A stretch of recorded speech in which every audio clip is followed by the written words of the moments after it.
10월 30일 생생 주식입니다. 자, 오늘 지수는요, 한미 관세 협상 합의 소식에 따라서 조선주와 자동차 관련주가 강세로 출발하면서 지수 역시 강세로 출발했죠. 그러나 이후에 지수가 탄력 둔화를 보이는 그런 과정이 있었고, 이후에 다시 삼성전자의 주가가 상승하면서 지수가 다시 올라갔었죠. 그리고 나서 지수가 다시 또 탄력이 둔화되는 그러한 과정을 반복하면서 오늘 장의 흐름을 가져갔다 이렇게 볼 수 있겠는데요. 일단 한미 관세 협상 합의와 관련해서 한국과 미국 간에 다수의 이견이 있는 부분이 있었어요. 이러한 부분이 좀 알려지면서 지수 탄력이 좀 둔화되는 그런 모습이 있었거든요. 이와 관련된 내용은 크게 보면 세 가지였는데, 특히 이 미국 쪽과 관련된 의견은 미국의 상무부 장관의 SNS 내용을 기반으로 해서 알려졌거든요. 그래서 이게 미국 트럼프 정부의 공식적인 발표 내용은 아니고, 미국 상무부 장관의 개인 SNS에서 일단 적은 내용을 기반으로 해서 일단 우리가 살펴보면, 먼저 첫 번째로 한국 정부 입장에서는 농산물이나 이런 쪽과 관련된 개방은 저지를 했다, 막았다 이렇게 얘기를 하고 있는데, 미국 상무부 장관은 100% 개방에 합의를 했다. 또 이렇게 얘기를 했거든요. 100% 개방이면 농산물도 개방하게 되는 건데 이 부분에서 이견이 있었다라고 볼 수가 있겠고요.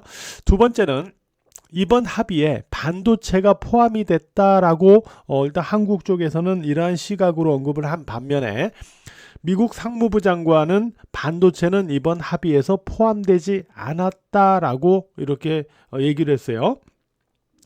만약에 이게 이번 합의에 포함되지 않은 게 맞다면 향후 미국 정부는 이 반도체 관세를 가지고 계속 한국을 협박용으로 사용할 가능성이 높다라는 이러한 시각들이 좀 존재를 합니다. 그 다음에 세 번째는 연간 200억 달러를 이제 미국 쪽에 투자를 하기로 했잖아요. 이와 관련해서 한국 정부 입장에서는 원리금의 회수가 확실한 투자처에만 투자를 한다라고 했는데, 미국 상무부 장관은 알래스카 개발 등과 관련된 이러한 쪽에도 이 금액이 투자가 된다라고 얘기를 했거든요. 결국 알래스카 개발이나 이런 쪽은 아직은 수익성의 어떤 내용이 아직 불확실한 그런 부분이 좀 있지 않습니까? 그러다 보니까 일단 이런 부분에서 좀 시각차가 한국과 미국 간에 있다. 근데 미국은 이제 다시 한번 말씀드리지만 공식적인 발표 내용은 아니고 미국 상무부 장관의 SNS 내용을 기반으로 해서 이렇게 차이점을 좀 발견을 할 수가 있겠고요. 이러한 부분이 알려지면서 지수가 좀 탄력 둔화를 보였다 이렇게도 볼 수 있을 것 같습니다.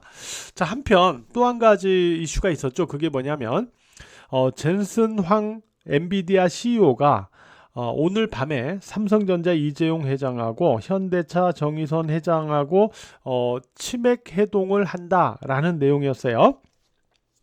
근데 그 사전에 젠슨 황 CEO가 한국에 줄 선물이 있다라고 이렇게 언급을 하면서 그 내용이 무엇일까? 와 관련해서 일단 좀 기대가 있었어요. 그때 이제 삼성전자 주가도 올라갔는데, 오늘 뭐 삼성전자 실적 발표도 있긴 했습니다만은 이러한 내용도 또 알려지면서 주가가 올라갔는데, 아무래도 만약에 젠슨 황 CEO가 말한 그 선물이 삼성전자의 HBM 관련 퀄 테스트 통과나 HBM 공급과 관련된 내용이라면은 한국 증시 전반에 있어서 어떤 호재성으로 내일 작용할 가능성이 있지만, 만약에 삼성이나 SK, 현대차 그룹 쪽에 AI용 GPU 우선 공급 계약을 체결할 것이다 라는 정도의 얘기라면은 증시에 그렇게 강한 호재가 되기는 어렵지 않을까, 이런 개인 생각을 좀 해봅니다. 최근에 AI용 GPU는 수요가 폭증하면서 좀 품귀 현상을 지금 빚고 있죠. 그래서 AI용 GPU를 공급받으려면 좀 시간이 걸린다고 그러죠. 그 시간 동안에 어떤 기술 격차 격차 이런 부분들이 좀 나타날 수 있기 때문에 우선 공급을 받게 되면 그만큼 유리하다라는 건데 과연 이 내용을 가지고 한국 증시에 큰 호재로 작용될 수 있을까라는 부분은 약간 의구심은 있어요. 아무튼 이런 부분들을 좀 정리를 우리가 일단 해볼 수가 있을 것 같고요. 자, 이런 가운데 오늘 지수의 동향을 보면은 코스피 지수 일단 음선으로 끝났어요.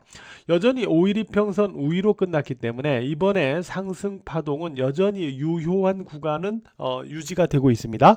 다만 갭이 제가 어제 그저께 방송에서도 말씀드렸지만은 위로 단기적인 갭이 생기면 또 매물 소화가 나와요. 그죠? 차익 매물들이 나오기 때문에 많이 오른 상태에서 갭이 생기면 차익 매물들이 나오기 때문에 일단 이 부분에 따른 어떤 변동성은 있을 수가 있습니다. 이 변동성이 오늘도 그랬지만은 몇십 포인트 한 뭐 50포인트, 60포인트는 왔다 갔다 하거든요. 그죠?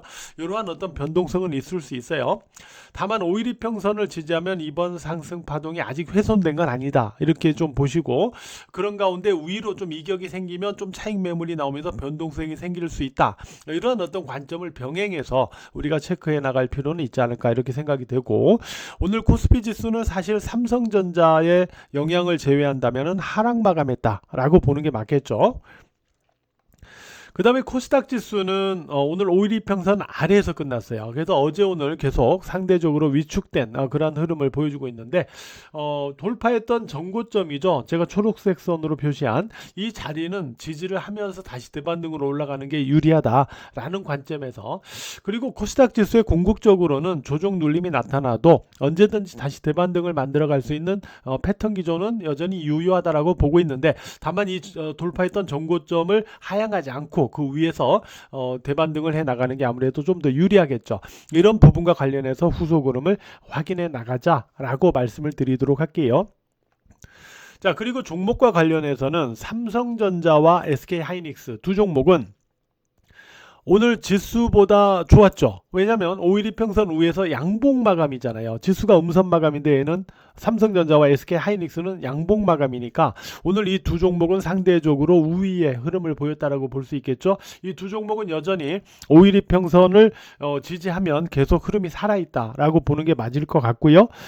오늘 자동차 쪽에서는 초반에 강세 출발할 때 제가 주식장인 분들에게 말씀드린 게 뭐냐면 자, 여기에서 갭상승으로 출발했죠. 이때 중요한 거는 자, 시가 위로 흐름을 유지하느냐 하향하느냐가 중요하다고 그랬어요. 근데 하향이 됐죠.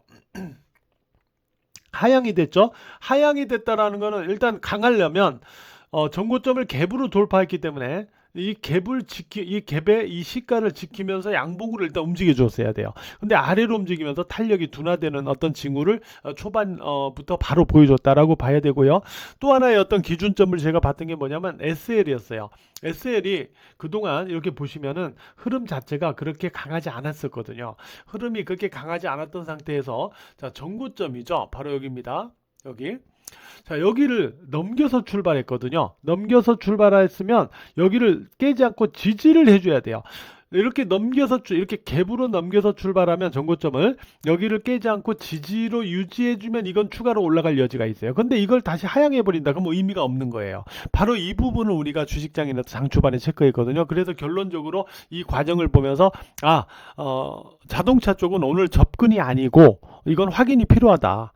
이런 의미로 우리가 정리를 했었죠.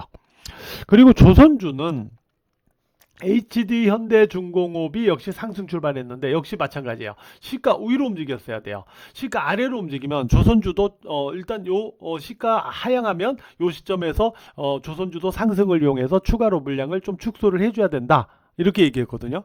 이렇게 얘기했어요. 그래서 이때도 마찬가지였어요. 이날도 62만 원이 지지가 안 되면 물량 축소였고요. 오늘도 마찬가지 시가를 지지하고 위로 움직여야지 아래로 움직이면 물량 추가 축소였다라고 말씀을 드렸어요. 다만 삼성중공업이 지금 5일 이평선 지지가 유지되고 있죠. 이 종목이 최근에 주도 흐름이었기 때문에 5일 이평선의 흐름을 깨지 않으면 아직 조선주가 완전히 죽은 건 아니에요. 그러니까 요 기준까지는 좀 확인을 추가로 해줄 필요가 있겠고요.